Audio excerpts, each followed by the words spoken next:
The hosts of Bracketology are experts in nothing. They claim no advanced knowledge or profound insights. Instead, they are just three judgmental idiots who really like to bloviate their own opinions whenever given the chance. Take what they have to say with a grain of salt, or not at all. You'll probably be better off that way. Have you guys ever had a dream about one of your fellow co-hosts?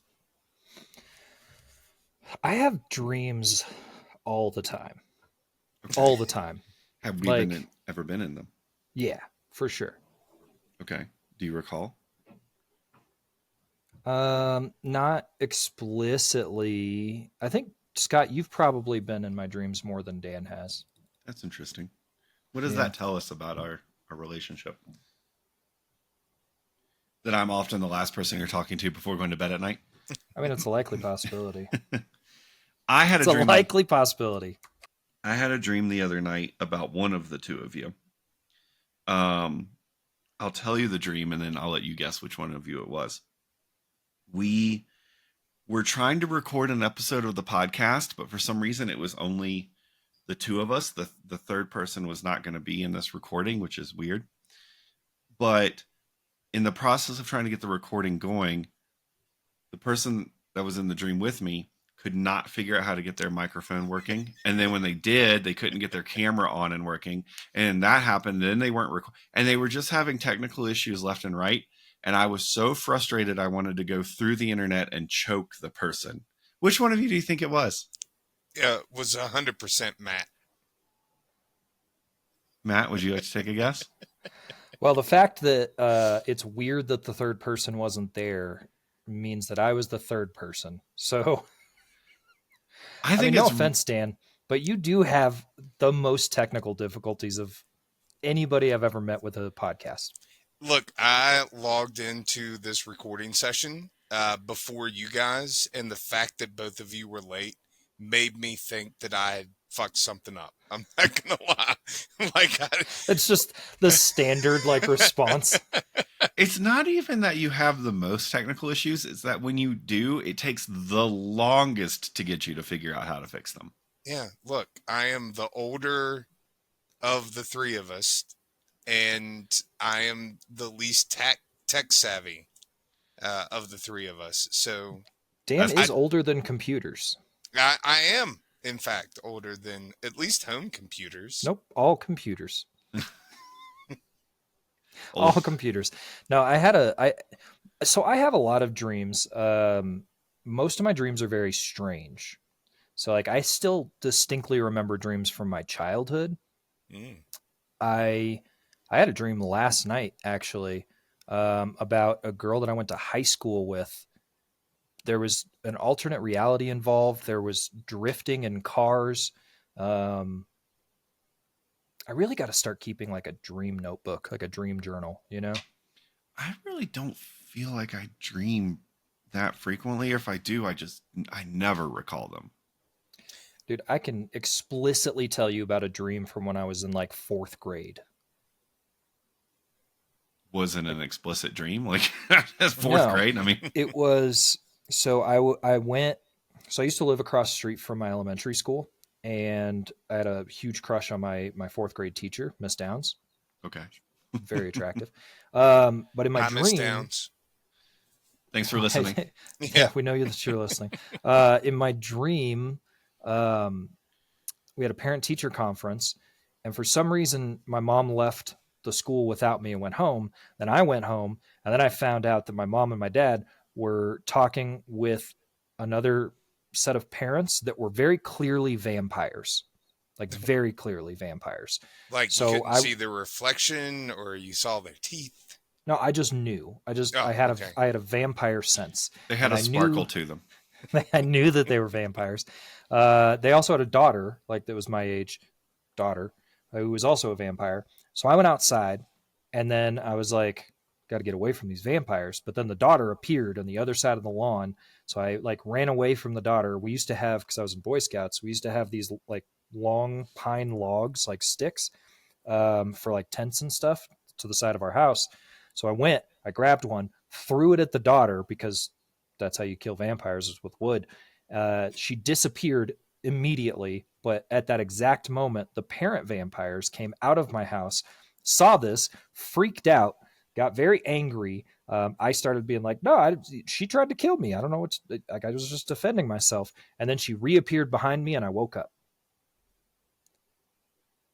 They were just trying to get a good education for their immortal daughter, and you go throwing sticks at them. Look, when vampires come at you, what else is there to do but throw sticks long ways like a spear directly at their face? Become one of them. One of us. One of us. Dream you wasn't interested in vampiric immortality? I was terrified, to be honest with you. That's just one of the crazy dreams that I've had. But with you two, I don't think it's generally all that memorable. No. That's what my wife says. Sounds familiar. I did have a dream. Well, that's the end of the cold open. I'm just kidding. Go He ahead. just blew right past it. Didn't even listen to what I said. You had a dream, Dan? Yeah, Tell us about your dream. I had a dream, Scott. This was, I don't know, a month and a half ago. And it had you in it, Scott. We were going to a Warp Tour in North Carolina. Seems like something we would do. Yeah, Throw but your hands up. like a bunch of my like friends were going with us. It was this big friend group going to this Warp Tour. Plus Scott. Well, Scott's included. Oh. But Scott ended up chasing down somebody that was selling some sort of drug. And I ended up like losing him. And I could not find Scott throughout the whole show. And I remember NoFX was getting ready to play. And at some point I was like, well, fuck it. I guess he's dead. And I went and watched NoFX. And then after NoFX played, I ended up catching up with you, and you were hanging out with some sort of creature. I don't know, but in the dream it seemed normal, and I was like, oh, well, there's Scott. And I woke up. I don't know if you ever got the drugs. I don't know if you ever like saw any show of the show. Dan, that wasn't a dream. That was just last summer. I put the drug in your drink, and the creature was just one of the guys from Gwar I was just chilling with. That makes sense. Totally understand. Put you in a dream state.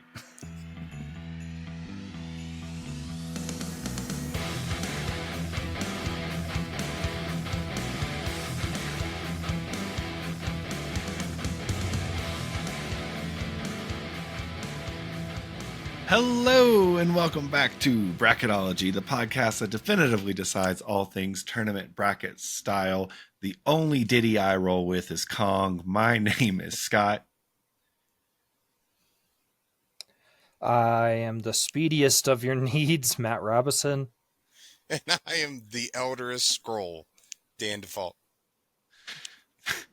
What took so long there? Yeah, Did you forget the order? No, in was the it a last- pun for the name?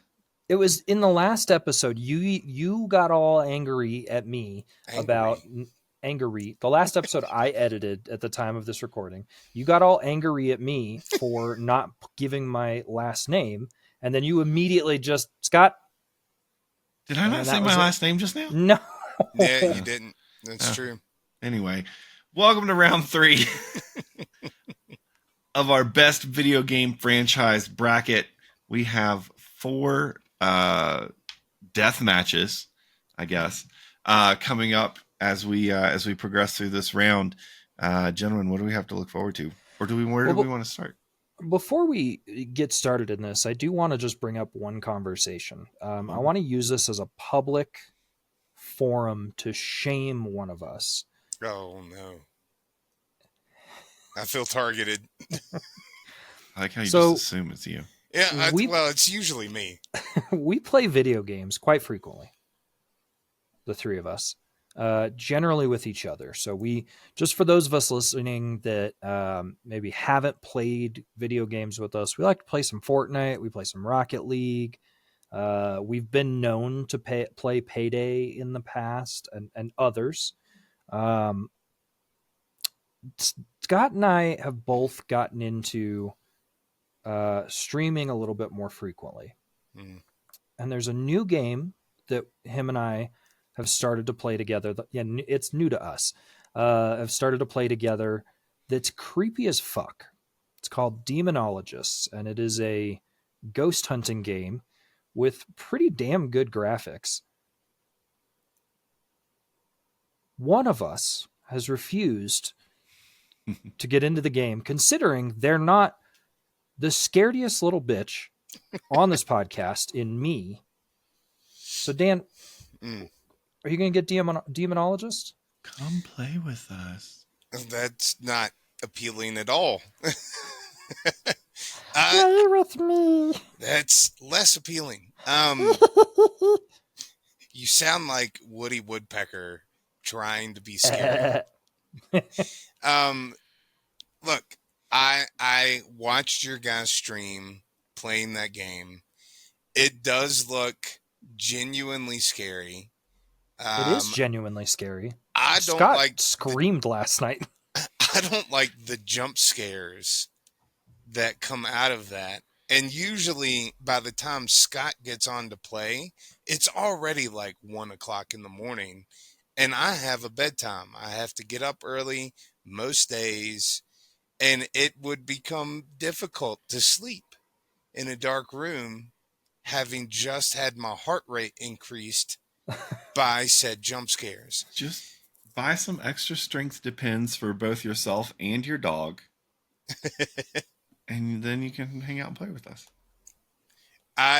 So to bring this to a close, I will probably end up giving in, as I usually do, to peer pressure and buy this game and live to regret that decision. As long as That's it's all I still on wanted. sale. As long as what? It's still on sale. On what? Sale. Okay, just checking. Anyway. Moving back into our topic at hand. Look, I got to mix things up a little bit, okay? What are we talking about? Where do we want to go? We need to start getting some brackets going. Can we start with the east side of the bracket? Because there's not a single conversation I want to have on the west side of the bracket. Okay, pick a matchup. Sure. All right, we'll just start at the top with Matt's favorite in Tetris and another Nintendo staple, Donkey Kong. I'd like to just point out the way the bracket is set up. Yeah. Just read it top to bottom, motherfucker. Like, No. read it top to bottom. It is Donkey Kong versus Tetris. Look, you don't. There's no home field advantage here. Yeah, you don't make But it's the how rules I that put live the. by. It is how I put the episode together in video. You don't get to tell me how to live. This guy. All right. All right. Donkey Kong versus Tetris. We should just be happy that Dan knew how to read the words and was able to see them from that far away from his computer screen. Both valid points. Donkey Kong and Tetris. So, Donkey Kong, one of the best platformers of all time. I think Donkey Kong Country is one of the best games that ever came out on the entire Super Nintendo lineup. Tetris, revolutionary for its time. Yep, that one game. Had installments that, hit were exactly the same. NES. They had the Game Boy adaptation for it. Super good music and a zenful game. And one of the first real competition games were Tetris competitions. So kind of an introductory into what would become esports with Tetris. I recently attached my work phone, which is an Android, to my car for the first time. So Android Auto came up. And in that, I was able to play Tetris on my car's touchscreen through Android Auto. So it's incredibly dangerous. Playable on just about anything, it seems. literally as dangerous as it could get is I playing mean, a video game on your car's touchscreen as you're driving. Don't take it up with me. It was Android's bad idea to put it on there. Apple wouldn't do that. It's because Apple doesn't have the rights to Tetris. Mm-hmm. That's not They- true. I'm aware of that. But look, Donkey Kong has a cast of characters, a true cornucopia of bananas available to everybody within that world. You've got Donkey Kong himself, DK. You've got Diddy Kong. You've got Cranky Kong, who happens to be the old Donkey Kong. You've got what's her name? Dixie Kong. You've got Funky Kong, right? All fun, all exciting people that you enjoyed to see when you played Donkey Kong Country or any of the other Donkey Kong games. Plus all the animals that you get to like hang out with and ride. You get to like ride on a swordfish in Donkey Kong Country. I will And a still rhino. say, and a rhino, but the swordfish is cooler. Let's be real. I mean, the rhino's cool, but like the ostrich and the swordfish are definitely. Ooh, and the frog. Anyway, some of the best music in video games ever is in the Donkey Kong Country series. It is a franchise, unlike its opponent, Tetris. Who? Truly, Tetris has a I'm- cast I'm of not- characters. Long piece, Straight, square L, piece, backwards L. backwards L. This is in, bullshit. I'm not going to backwards in, continually just. T. Can't T. forget about T. Yeah. What? The The T. T. Three shape. across, one down. I'm not going to argue the same thing that I have argued over and over again. All I'm going to say is that Donkey Kong realistically would not, the video game industry as a whole would not be where it's at without Donkey Kong as a franchise. Say the same thing about Tetris. 100%. You can say the same thing about the one game Tetris. You're correct. But the franchise itself revolutionized what is a 2D platformer, revolutionized what would be the next series, the next generation of games with 3D platformers, with 3D visuals in some way. Like that is Donkey Kong, let alone the number of hidden things within the Donkey Kong games, the extra like levels that you wouldn't normally be able to get without playing and spending just hours and hours within it. My vote's for Donkey Kong. So would it interest you to know that The Donkey answer to that is Kong, probably no. But continue. the Donkey Kong series has sold 65 million units worldwide as of March 2021. There hasn't been a new Donkey Kong released since that time, so I feel like those numbers are still pretty relevant. Want to take just a guess at how many units Tetris has sold? Well, based on the fact that the entire ranking system of this entire bracket is based off of number of units sold, I'm going to say that it's higher than Donkey Kong because it's ranked third versus number 4, Donkey Kong. But do you want to take a guess as to how many units? No. Well, the answer is 520 million. So almost 10 times the amount of units sold. Listen, you're not going to change my mind. Tetris doesn't belong on the stupid fucking bracket. Either vote for it, vote against it, and let's move on. All right, so Matt, I assume you're voting for Tetris.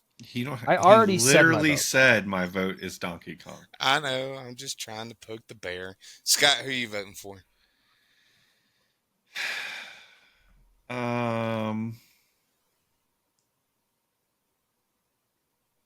That's a good question.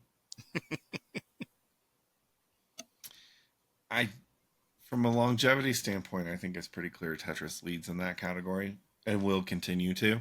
Yep. Donkey Kong, man, I don't know. I kind of feel like Donkey Kong's relevance is declining a little bit. Like it's right now, his major relevance is a secondary character in a Mario movie. Replayability. I mean, I don't know. Matt's pretty angry about the fact that, or about his viewpoint that Tetris is just one game. But if it's been made and sold that many times, then clearly the replayability has got to be pretty freaking high. Hey, you guys know what the number one book of all time is? Most sales of a book of all time? It's the Bible. Yeah, do you guys want to buy 4 editions of the Bible? Do you enjoy reading the Bible over and over and over I again? don't know, again, if it's necessarily the right audience for your question, but there are plenty of people who own multiple Yeah, copies of that I'm same talking book. to you two right now, not those fucking nutheads. But Yeah, but listen, But you're there's not. using their nuthead brochure as your example, and you know that I think they're nutheads. So your metaphor is a little lost on me. Like, I Yeah. get the point you're going for, but we've talked about the fact that I already own Balatro on the Switch, and I'm thinking about buying Balatro for my phone, just have an alternative way of playing it. So there I'd be owning the same game 2 different times because I want a different method of playing it. Would Just you call like that a somebody franchise who- at that point? Just like somebody who bought Tetris for their Game Boy in 1992 might buy it again as Tetris 99 for their Switch to have its multiplayer capabilities that didn't exist back in 1992. Tetris 99 was free. You still had to have Nintendo Online to be able to play anything past the demo. You know, I'm I was just trying to kind of poke any swaying, holes but your aggression toward me now solidified my vote. It's Tetris. Until we're never swaying. You guys are being assholes again, and you know it. I was legitimately talking my way through the decision because I wasn't sure, and I kind of actually felt like I was leaning Donkey Kong, but now you've made me angry, so my vote is That's- Tetris. Incorrect. You Yeah. slid the last long piece I needed into my decision, and now it's Tetris. I think so. Here's the thing: longevity obviously goes to Tetris. Accessibility still goes to Tetris because unlike Donkey Kong, Tetris is available almost everywhere, including apparently Android Play on Scott's car. Innovation, I think that might be a little bit in favor of Tetris. No. See, I didn't get an opportunity to talk about that. I was cut off, forced to vote a little early. My arm was twisted, but here we are.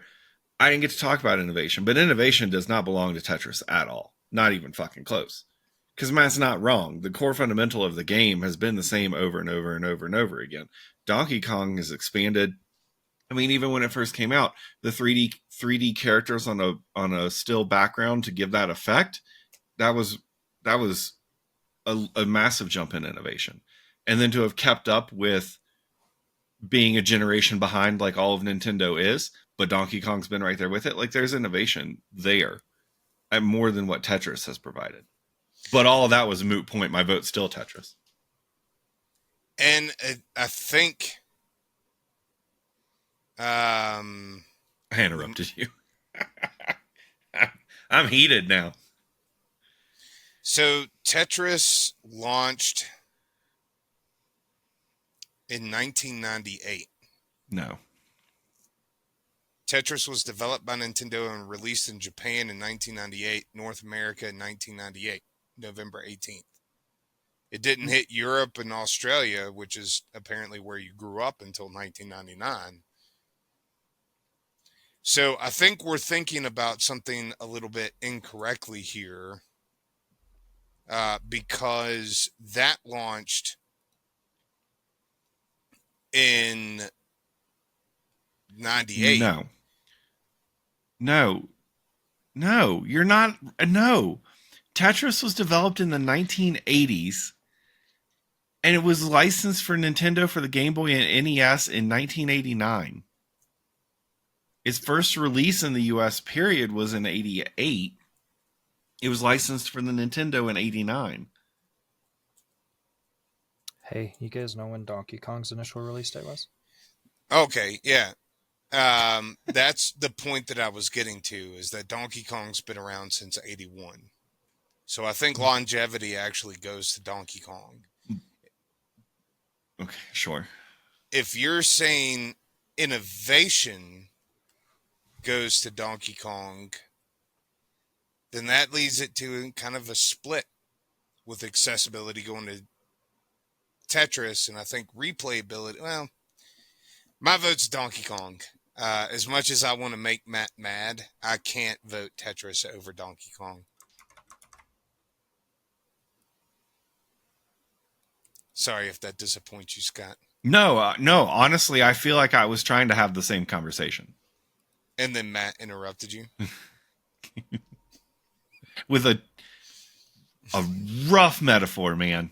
No, I'm not the audience to ask how many copies of I only need one copy per fictional book. I know how to read it.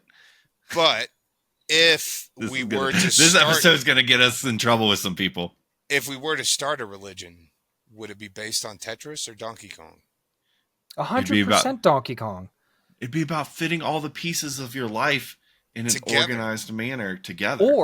Or hear me out, evolution. Oh shit, that's a good point. All right, moving on. Ape to man, I'm just saying. Donkey Kong moves on. Fuck you, Tetris. You didn't belong in this bracket anyway. Call of Duty versus Resident Evil. I'm really regretting that vote now. It's too late. It's already in there. Call of Duty versus Resident Evil. I really was probably going to vote for Donkey Kong. I don't believe you. I know. The more I sat here and thought about it, like that really was probably going to end up being my vote, but you just pissed me off. So well, now you know how I feel all the time. Man, this feels. Maybe this is just me. If this is just me, that's fine. I'll try and jump in. It feels lame to say this in the third round, but I don't know that this one's much of a conversation to me. I kind of agree with that statement, because it feels like there is one competitor that is leagues ahead in most of these categories. We did get down to 1 and 2 in this third round, but it feels like there's a big gap here. Like, I'm looking at the rest of the bracket for this division. I don't think anyone else, like, I wanted to be sure, like, if there's if there's really not much conversation here, did we really get the right competitors? Yeah. And I don't think anyone else would be close in this conversation either. So here's my thing, because we're not saying the thing out loud that everybody's thinking, but I want to create an argument for it. Call of Duty appeals to a very specific type of gamer. Now, it just happens to be that is the most common type of gamer that is out there in the world today. Sure. They dominate Twitch, yeah. Right. Taking that out of it, longevity, accessibility, innovation, replayability, I think there's also the fact of just which one is more fun, which we haven't really talked a whole hell of a lot about, to the average gamer. I think fun kind of fits into the umbrella of replayability, because if a game is poopy dukes, you're not going to play it again. Yeah. Potentially. But I guess my argument here is, and maybe I'm just not saying it right, I think I said this earlier in a different matchup. I've heard many people call Resident Evil their favorite game, right? A Resident Evil, whether it's Resident Evil 4, Resident Evil 3, whatever. People really enjoy the Resident Evil games. I think people put up with Call of Duty, and some people really enjoy it because they're absurdly good and pay a lot of money to be able to, look their best life. It's just something that I think we should take into consideration before we just say that Call of Duty walks all over Resident Evil. Well, I wouldn't say it walks all over it, but it's definitely, Resident Evil is a single player game. Although Call of Duty has that aspect. It has co-op as well, but I get what you're saying. Yeah. so Call of Duty has that aspect. And sure, when you buy Call of Duty, you're going to play the single player storyline and, get entrenched into that. But that is not the main draw of that game. It is the multiplayer online, getting shit on by, you know, everybody across the world. And You just really didn't want to admit to being shit on by 12-year-olds? I was thinking 12-year-olds too. Yeah. I heard him saying it in my head.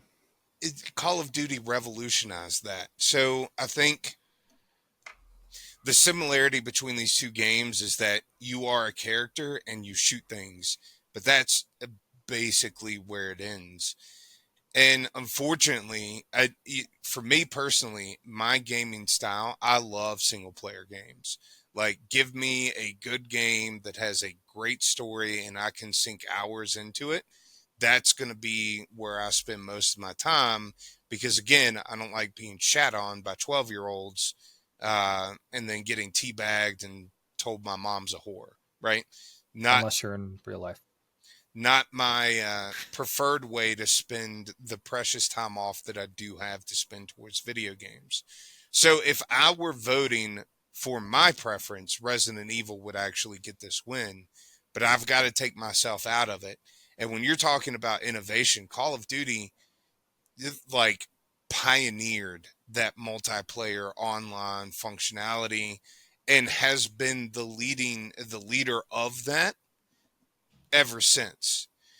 I think replayability, the fact that they keep making Call of Duty games and it continues to lead the market, kind of points towards Call of Duty in that category. And longevity, although Resident Evil came out first, I think that I don't know. I could go either way on that, but I think, again, the innovation that Call of Duty has had is just so insurmountable against Resident Evil. Gentlemen, what are we doing? Are we really going to crown Call of Duty a better franchise than Resident Evil?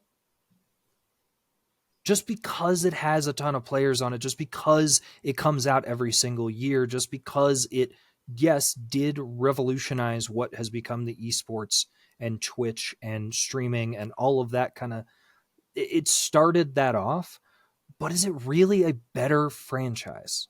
I think its replayability factor is significantly higher, especially when you think in the multiplayer space, or you look at the variation in game modes like zombies, single player, multiplayer, and then even within multiplayer, you have capture the flag, you have team deathmatches, you have search and destroy, you have all these different ways that they can vary up your multiplayer experience in order to make that replayability even higher. I think it's got a I think what Dan was trying to get to with the longevity conversation is that Call of Duty has basically a legacy that's going to continue for a very long time. It's not to say Resident Evil's isn't, but I don't know. I mean, a bunch of remakes of old games doesn't exactly carry the same level of clout, you know? And again, my favorite Resident Evil was 2, Raccoon City. That is, in my opinion, probably the best. Well, 4 was really good too, but those are the best Resident Evil games. Again, if it were my personal preference, if I had 2 boxes in front of me, I'm grabbing Resident Evil's box. But when you're talking about the best video game franchise, I don't know how you can not vote for Call of Duty in this matchup. And that doesn't mean that it's, guaranteed to win. I think there are other just as impactful games on this list that it's going to have to contend with. But Resident Evil, yes, it has a lot of very passionate fans. It has spawned a lot of really good fiction and some okay movies and some movies that are not good. But it hasn't had the video game impact that Call of Duty has.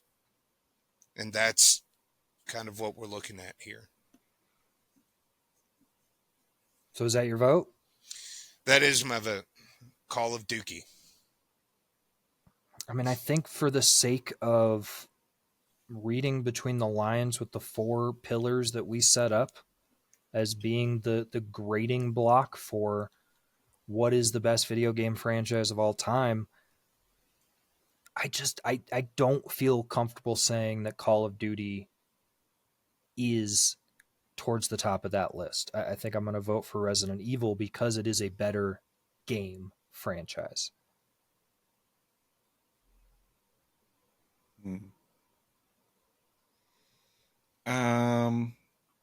Yeah, no, I'm gonna have to go with Call of Duty. I mean, just its impact on the video game industry as a whole, the way it's expanded that visibility and I don't know, opened more people up to video games. I feel like it's an entry point for a lot of people. And at the same time, there's a lot of people who spend an insane number of hours with it to get incredibly good. I think it appeals to a ton of people. I think its accessibility is high. I think its replayability is incredibly high. So I'm going to say Call of Duty. How many Twitch streamers have made a career off of playing that game? More than I mean, you're Resident not Evil. wrong. It is a large number, and I'm not going to say that it's not widely played. All I'm saying is that I just don't think that those people, even though they've made a tremendous amount of money on it, I have a feeling that if you asked them what's your favorite game franchise, they wouldn't say Call of Duty. At least a good chunk of them wouldn't say that, even the ones that play it daily. You know what I mean? However, Call of Duty moves on. That gets us on to our next matchup. Where are we going? Elder Scrolls Damn it. versus Zelda. So this is a tough one for me personally. Same. Not so much for me. Yeah, we're aware. Do you want to just go ahead and throw your vote out before? Because I don't think it's going to be changed much. Yeah, no, my vote's going to be Zelda. Yeah. Yeah. I can go ahead and lay that out on the table. I mean, I talked about it a little bit, I think, in the last episode about just how much time I've spent in both of these games, like an absurd number of hours in both Elder Scrolls and in Zelda, specifically the newer Zeldas, the Breath of the Wild and Tears of the Kingdom. I mean, I've replayed Breath of the Wild, I don't know, 15 times, like start to finish. Like it's an absurd, but it's a meditative state for me. Like it is one of those things. The music is tremendous. The visuals are amazing, considering that it's on the Nintendo Switch and before that was on the Wii U. But Elder Scrolls is just like everything that I want in fiction. It's fantasy, it's open world, it's magic, it's swords, it's, you know, jarls and fucking elves and cat people, Khajiit.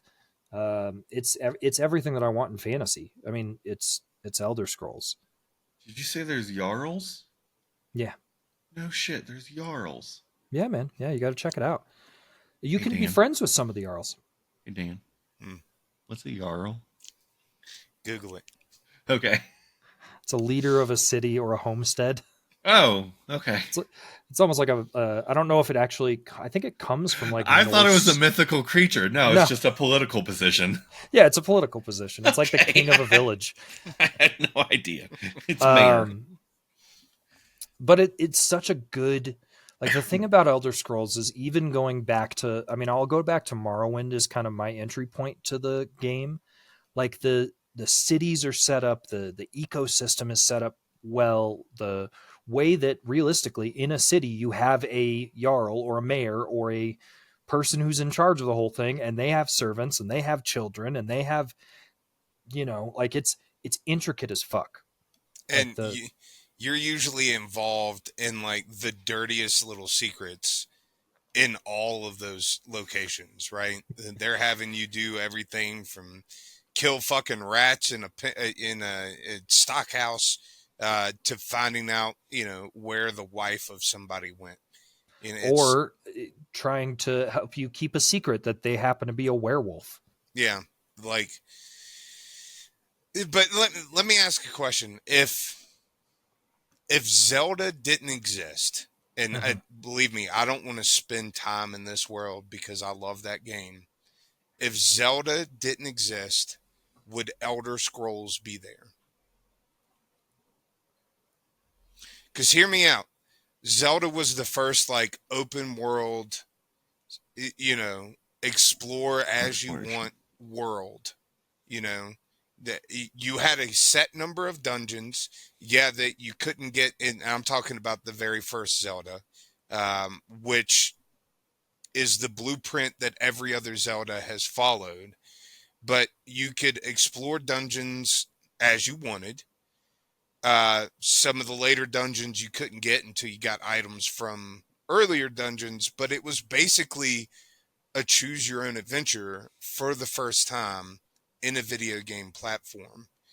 And, you take that through some natural evolution of video games, throw in a hint of, Tolkien inspiration, you get Elder Scrolls. You know what I mean? I mean, you're not incorrect in that it definitely shares a lot of very similar aspects to gameplay and things like that. And even if you get Elder Scrolls V Skyrim on the Nintendo Switch and you have Breath of the Wild, you can unlock a Master Shield and Master Sword. Like, it's inside of Skyrim, which is interesting. And I hear what you're saying. I do think maybe not in the same way, but I do think we would have some type of similar game because that's just such a common fictional type of world, It is now, but it hasn't always been. You're not wrong, but even before Zelda, you had Zorg and you had other things that were very much choose your own adventures. They just weren't necessarily visual. I think it's safe to say way. someone else would have come along inspired by Tolkien and made a game, Yeah. Yeah. Now, the way that if you want to compare these two, because they are very similar, Elder Scrolls is a very high fidelity version of that type of choose your own adventure, go do what you want game. Yeah. So, I mean, let's look at the pillars, right? Let's look at the 4 categories. Longevity. When did the first Zelda come out? It was in the early 90s. Hold on. It was 80. I feel like it's the 80s, 86. I think. The Legend of Zelda came out 86, February 21st, 1986. Okay. And then the first Elder Scrolls Arena was like 94.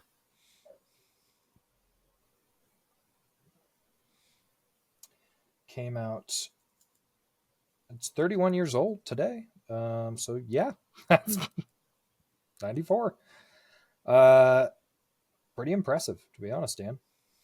Yeah. March 25th, 1994. Available on Microsoft Windows, DOS, MS-DOS, from Bethesda.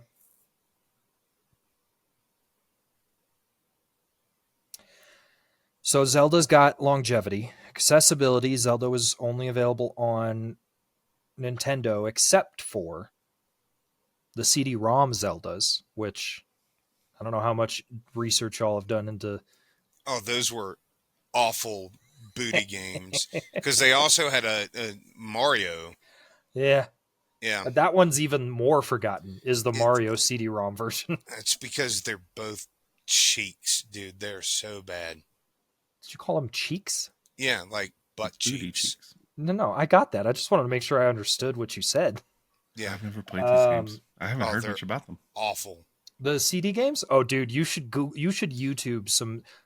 If you're listening to this, pause right now. Go watch a YouTube video of Legend of Zelda CD-ROM, and then come back to the episode because it's real bad. Like, the graphics are horrifying. Anyway, You also have the now from an accessibility standpoint, what Zelda did have, I think it had a cartoon for a minute, Zelda did It have did, a yeah. cartoon. which was also not good.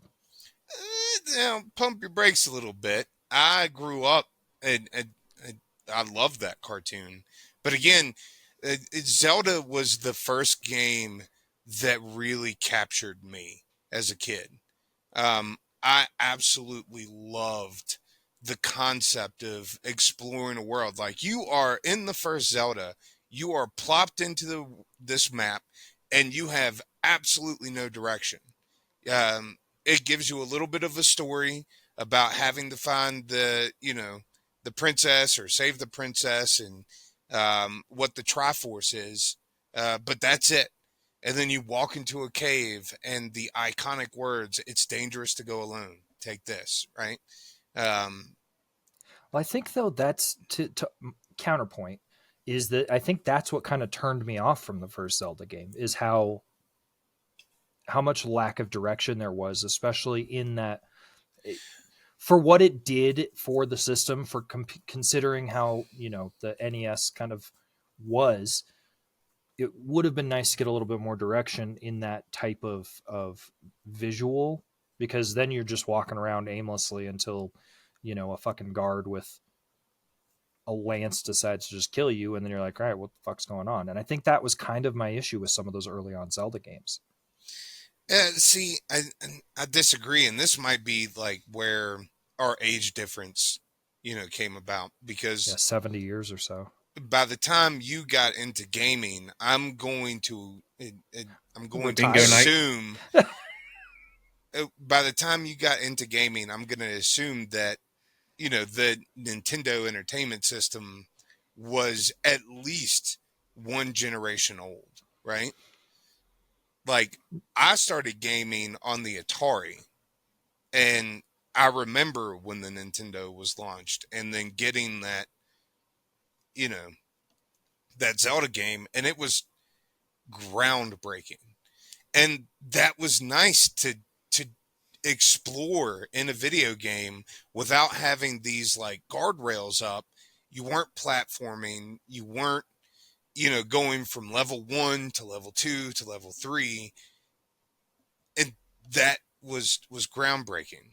You know what I mean? Yeah, for sure. I mean, but Elder Scrolls also has the groundbreaking aspects, right? Like Yeah. Elder Scrolls has the skill leveling, it has the the potions, the enchanting, the blacksmithing, the ability to be able to literally make your own way in every possible way. Yeah. And I'm 100% with you. Like, that's why this is the matchup that I didn't want to talk about, because both of these games have captured me, right? Morrowind was my first entry point to the Elder Scrolls world, but I have loved every single version. I think if you go back, and it caused me to respectively go back and play all of them, right? Same thing with the Fallout series. Zelda, I just happened to be there when they were released and be into that. And I think Elder Scrolls has one bad entry, and it is Arena. And I think Zelda has one bad entry, and it's Zelda 2, again for the NES, just because, Yeah, you don't think for the sake of Scott's sanity, I think that we need to get to the vote soon. I'm just picturing now Dan playing Elder Scrolls on his computer with a mod that makes it Elder Squirrels, and all the characters are just squirrels, because it's what it sounded like he tried to say there a moment ago.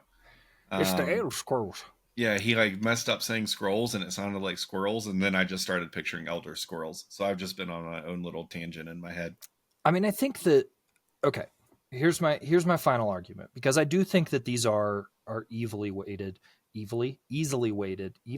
Fuck. Both? You're being contagious. I think that my vote's going to be for Elder Scrolls, and I'll tell you why, and then I want to give you my final argument. So the why is, as much as I have put into Zelda, Breath of the Wild, and Tears of the Kingdom, specifically Breath of the Wild for sure, even Ocarina of Time, even Majora's Mask, the other Zelda games never captured me. So the replayability, when I try to go back and replay those now, I want to, and then I get into it, and I just don't have the same passion for it. The other thing about Elder Scrolls that pushes it over the edge for me is that for 5 games, we've essentially explored different parts of the world, and there are still parts of that world that have been discussed, that have been introduced, that have been, a part of the lore that have yet to actually be playable parts of the game. And that means that there's still so much more innovation that gets to be done with Elder Scrolls as 6 eventually comes out in 50 to 75 years. I was going to say, the only reason you haven't explored those places is because it takes them 18 years to make a fucking game. Because they want to take the game they have now and re-release it more times than Tetris has been released. You're absolutely not wrong. Not going to disagree with you on that. They're waiting on George R.R. Martin to write the script for... So I think, to me, that longevity, the accessibility, the innovation, replayability for both of these games are fairly even, but the big difference is what the future holds. Because for Zelda, we've seen Hyrule in many different forms. Any more Zelda games is going to be Hyrule. Whereas Elder Scrolls, we're going to get to see more and more of Tamriel. There's going to be more areas to go to. We're going to have to go back to Daggerfall. We're going to have to, go back to Morrowind instead of just talking about it. Like, there are chances to expand what exists in Elder Scrolls, and that's why I'm voting Elder Scrolls. So Dan, I'm going to put it on you. Heard.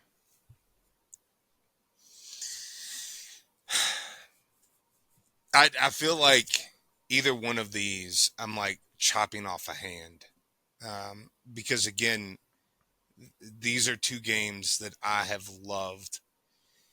So I'm going to have to like take myself out of it and look at the 4 categories. So longevity goes to Zelda.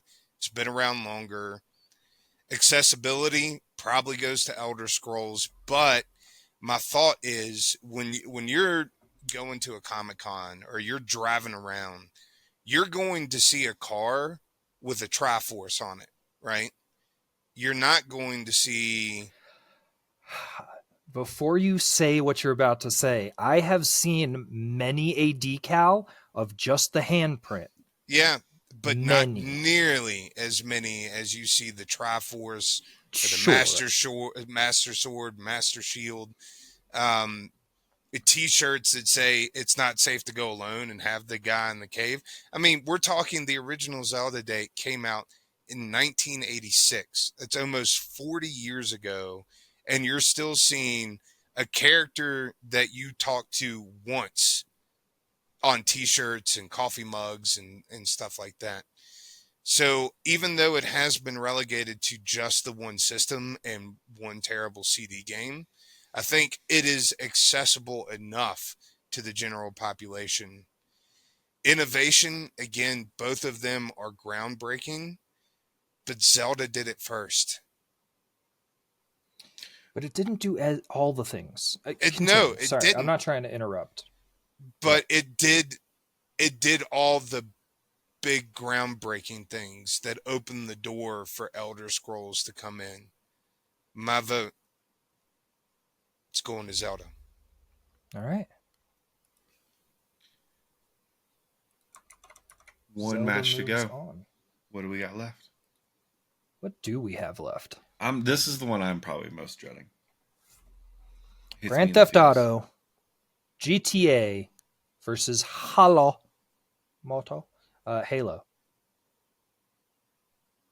This one I think Master Chief versus unnamed, recently released prison convict. Who's the main character in GTA? Yeah, they have names. Every single character, like main character, has had a name. The GTA 6 characters have their names already in the trailer.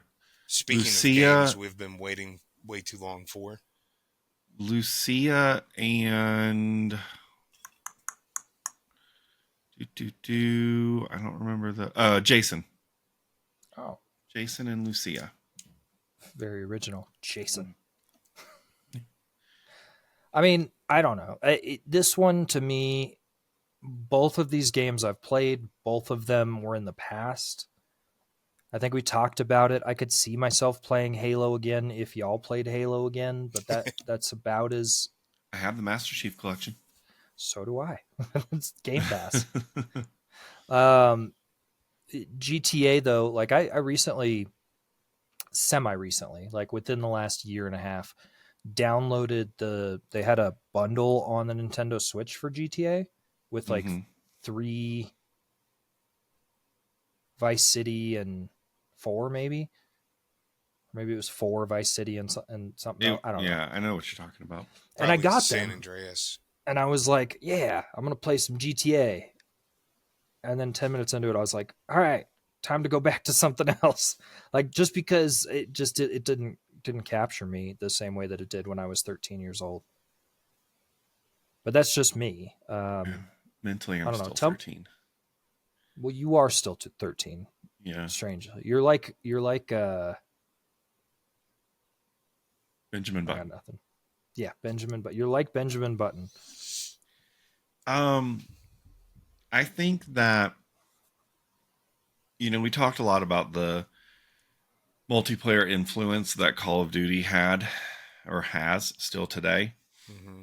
I think Halo, though, was at its peak a phenomenon for multiplayer that Call of Duty modeled their success off of and their goals to reach off of. And some could argue that Call of Duty reached it.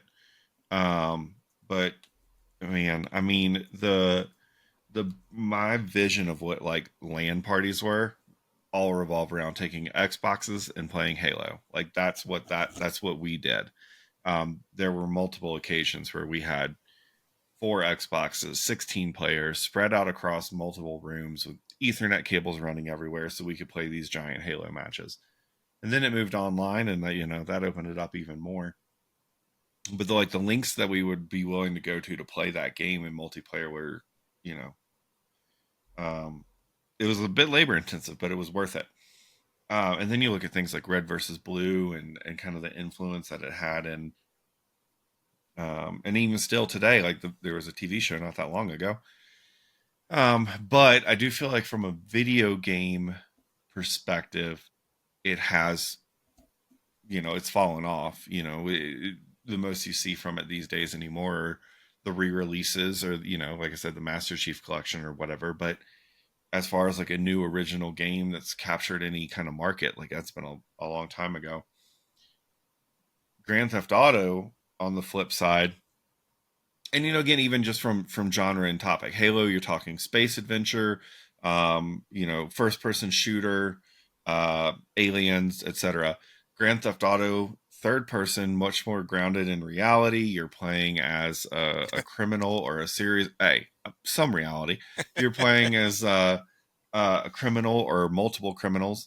You are doing, drug runs, and you're robbing banks, and you're, it has a lot of, you guys touted open worlds in the last game. I mean, Grand Theft Auto is, dare I say, the pinnacle of open worlds. I feel like you guys would debate me on that, and that's fine. But it's up there. When you think about open world and you think about size and scope and capability and what you can do in it and exploration and like the city as a character and an environment, Grand Theft Auto brings that. I mean, you think about GTA 5 and that map, the population and the type of person that you interact with in the city is very different than the population and the type of people you interact with in the more country areas. They're up in the mountains, and then there's Bigfoot, and there's a weird alien conspiracy, and like that environment is huge, and it's diverse, and it's kind of its own living thing. And then, I mean, all the freedom that you have within that game, you can fly a plane, helicopter, car, you can play golf, you can ride a motorcycle, you can pick up a prostitute, you can go to a back alley with her, you can kill her and get your money back. There's, there's a lot of fixation on the prostitute part. In what was it in GTA San Andreas, you could choose to work out or you could choose Yeah. to eat fast food, and it would impact your character's strength and size and look and everything.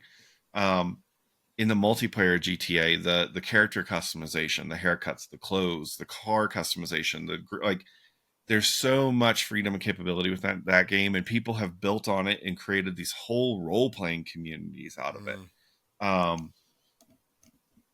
I don't know. These to me are like two real juggernauts on this bracket.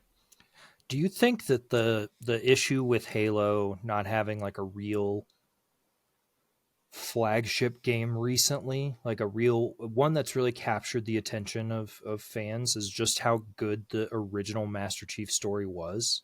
Honestly, yeah. I mean, I think that's a big part of it. They had a great, concise, logical, linear story, and they told through it.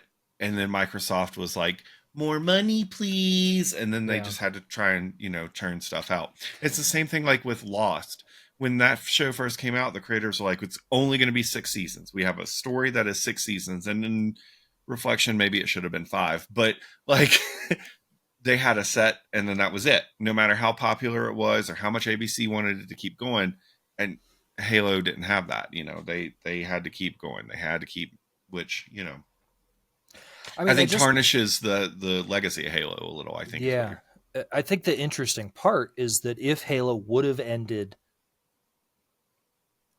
after Master Chief's story was done being told, what was it? Halo 4 was the end of his? Or was it ODST or something? So. But when the Master Chief's like legit story from Halo to the end of that was just it, and there wasn't a continual, do you think that would have helped cement it as the greatest, or would it not even make this list without all of the things that happened after that? The lack of having a real banger. I think it needed some continuation. I just feel like it. I'm not a game designer or a fiction writer, Sure. but it could have been done in a different or a better way. I don't know if that's same universe, completely different character and story, or if it's, I don't know, going back and retrofitting differently. I think to me, to answer that question, it like you have the Master Chief story, and I'm going to liken that to like the Skywalker arc in Star Wars, right? Now that Disney has owned it, it has, done what Disney does and gone for a cash grab and has produced so much content outside of that Skywalker story in that universe. Halo has a huge universe that it could dip into. It could go into prequels. It could, go into the future. There's a lot of things that it could have done, but it didn't have the right creative direction and creative steering to do that. And what happened is that it took a very steep decline because they were just interested in the money grab. You see that again, like with some of the Star Wars stuff. Although they've pulled in, like Jon Favreau has done an amazing job creating content in that universe. Yeah, but I don't know how this turned into a Star Wars podcast all of a sudden. I'm just saying Halo didn't have that creative direction and the talent behind it. It Sure. just had the cash grab motivation. And I think that does tarnish it a little bit, right? In the previous matchup, we talked about, or at least I talked about, the fact that both of those franchises only had one bad entry. I don't think you can say that about Halo. I think that there's been a couple of bad entries in the Halo, and Grand Theft Auto, really the first one, is the roughest, that over-the-top view. But that might have been a limitation of the technology more so than the creative design of the game. Yeah, I was going to say, I think it's only fair to say that one's the roughest just because of its limitations. Yeah. If you ever actually go back and play it, even though have you ever actually played the OG? I think it's super fun to drive around. Like even what the Banshee looks like in that OG version, it's super fun to like top down, do the little donuts and stuff in that car. So Man. I mean, I think the only other thought that I have when it comes to innovation for either of these games, the original Grand Theft Auto, was that on PS1? yes. Yeah. Okay.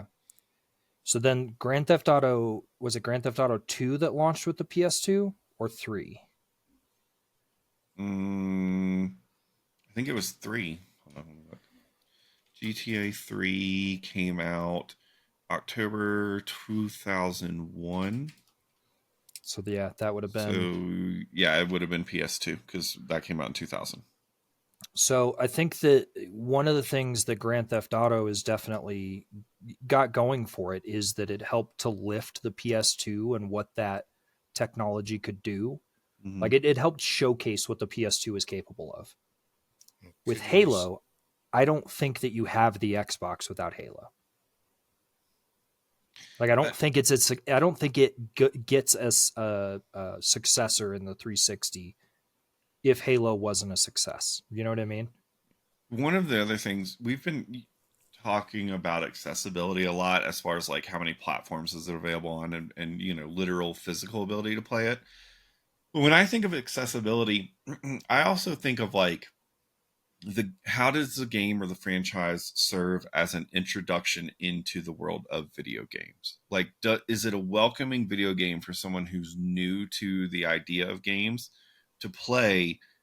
And like, does it open up video games to people? Does that make sense from like a, you know, is it accessible in that way? Yeah. And I think from that category, again, that's one of the things where Halo is going to lead. I mean, if you think about, again, not just the LAN parties, I'm talking about like that swept through college campuses and Yeah. like, I mean, it was huge. And it was one of those things similar to Madden, where even if you weren't a video gamer, you played Halo. Like somebody you know somebody who gave you a controller at some point, and you played some Halo. Giant Xbox controller. Yeah. I mean, I yeah. do think though at the same time, right? Because what was the opposite of that from a LAN party perspective was Counter-Strike, and you had to have a home PC to be able to play that. And you know, that wasn't as affordable as just the original Xbox may have been for the average college student, the average high schooler, etc. That's a good point. I think that's a really good call. I you know, I don't know. I monologued there for a while about both of these. Do either of you feel like you have a vote already ready to go? I mean, I think I have a vote, but I think that it goes back to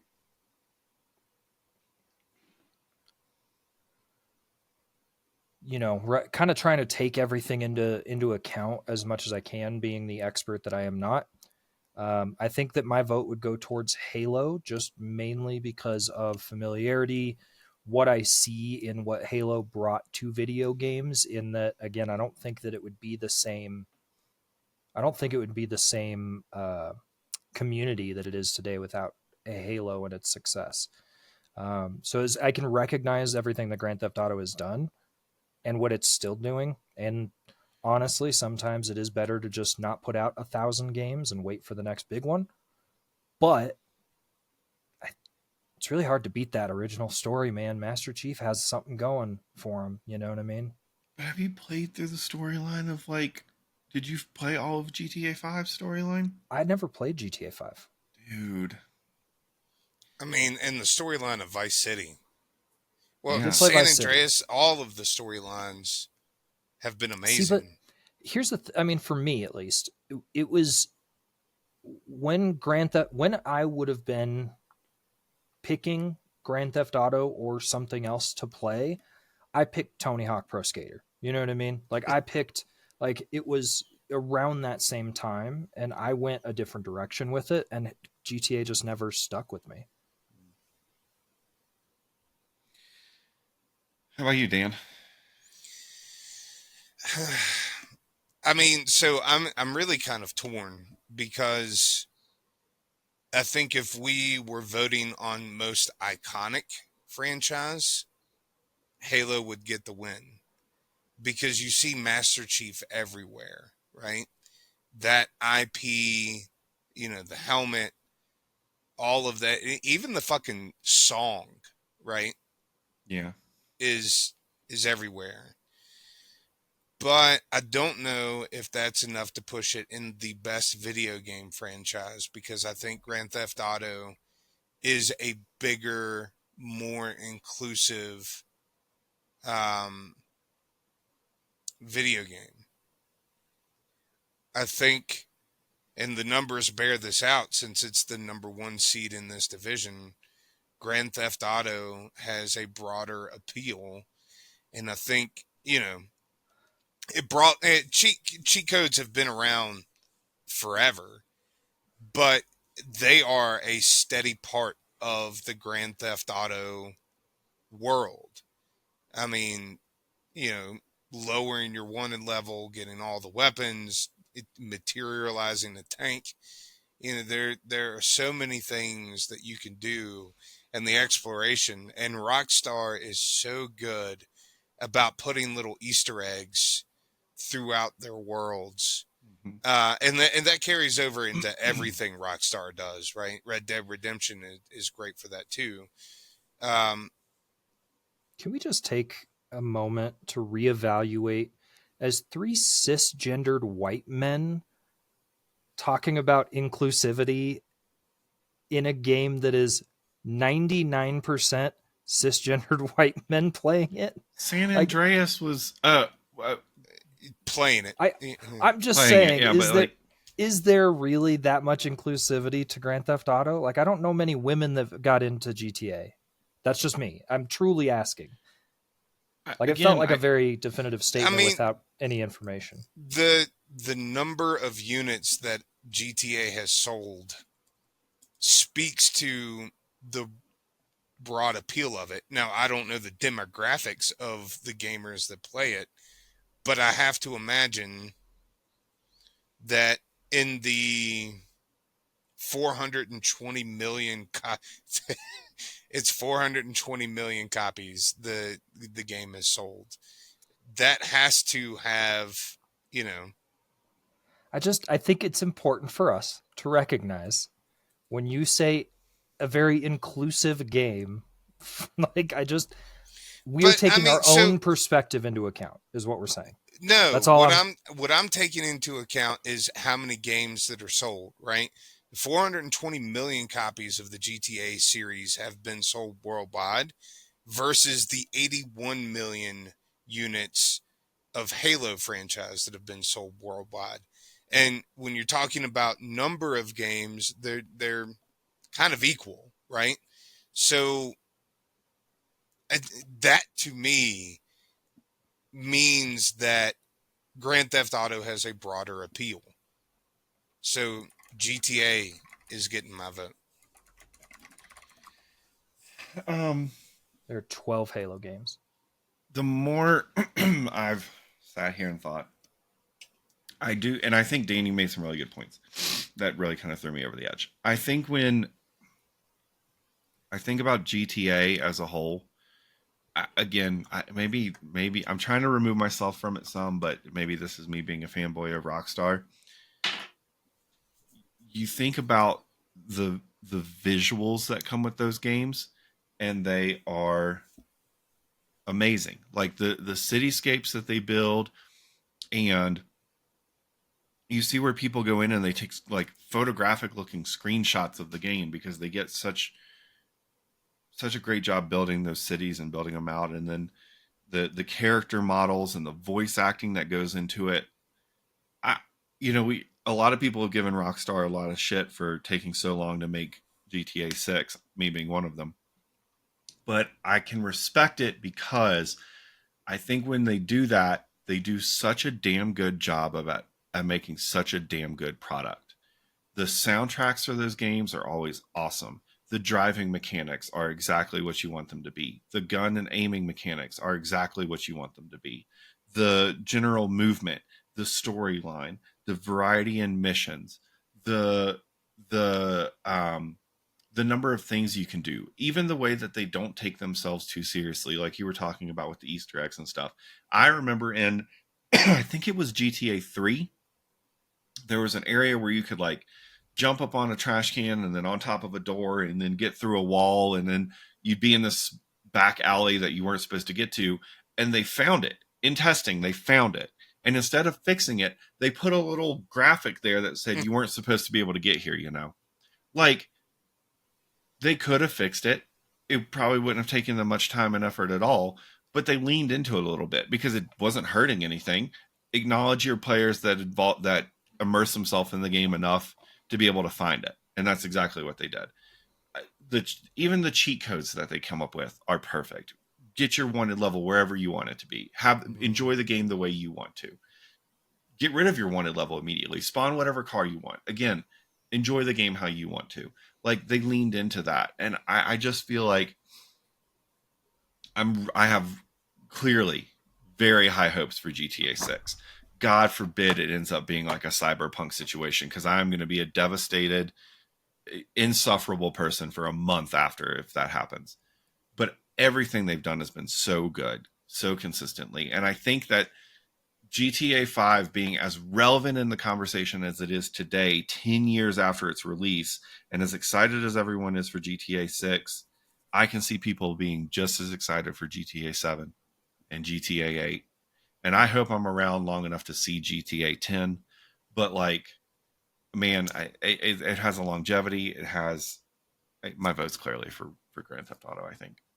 Not I think. My vote's clearly for Grand Theft Auto. You might not be around long enough for GTA 6, dog.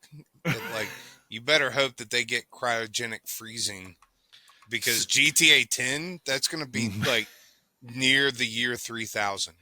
We're talking 50 more years at that point. We'll be playing GTA 6 or GTA 9 together in a nursing home. Our mind implants. All right. Yeah. Anyway, that does it. That is round 3. All we got left next week is the semifinal and the final. Yeah, we're down to the virtual 4. No, that's not it. What is it? It's the famous 4. They're pretty famous franchises. It's the freaking 4. Sure. We're down to the freaking 4, people. So next week we will finish out and we will determine the best video game franchise. We hope to see you there. In the meantime, thank you for sticking around and giving us another listen. Thanks to Aaron O'Donnell from Aaron O'Donnell Music for the track you heard at the beginning and end of the episode. Follow us on all the social medias. We're on... What are we on now? I don't even know. What social medias still exist at this point?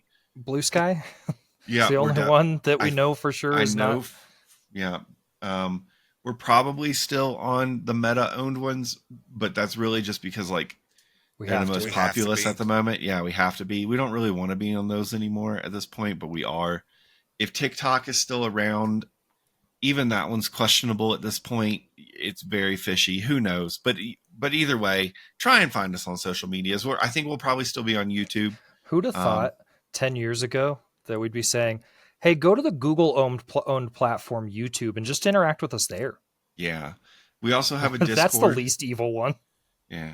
You can find the Discord as well. But anyway, we have a link tree that's linked in the social medias. If you can find that, then everything will be there. We're on Twitch. Hey, you know what? I can tell you that one too. Matt and I are on Twitch.